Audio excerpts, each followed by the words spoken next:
তৃণমূলেই ছিল তো। হ্যাঁ, উর্দিটা খুলবে, তৃণমূলের ঝান্ডা ধরবে। এটা তো গোটা বাংলার লোক বলে, সন্দেশখালীর মা বোনেরা বলে।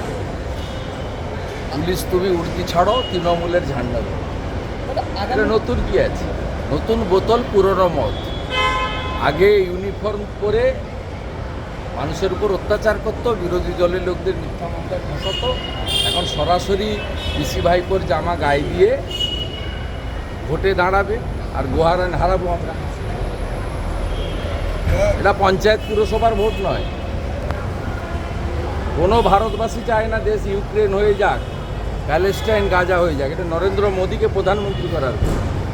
ঝাড়গ্রামের আপনাদের যে সাংসদ ছিল তিনি দল ছাড়াও ইচ্ছা প্রকাশ করে না, রাজনীতি ছেড়েছেন, দল ছাড়েননি তো। তিনি একজন অরাজনৈতিক ব্যক্তিত্ব ছিলেন, আইআইটি খড়গপুরের কৃতী ছিলেন। তিনি বলেছেন আমার ব্যক্তিগত কারণে আমি রাজনৈতিক থেকে সরে গেলাম।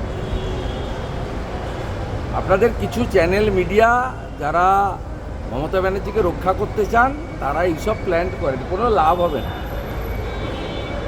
দূরবীন দিয়ে দেখতে হবে। লোকসভা ভোটের গণনার দিন সন্ধ্যাবেলা দেখা করবেন, লাড্ডু খাওয়াবো।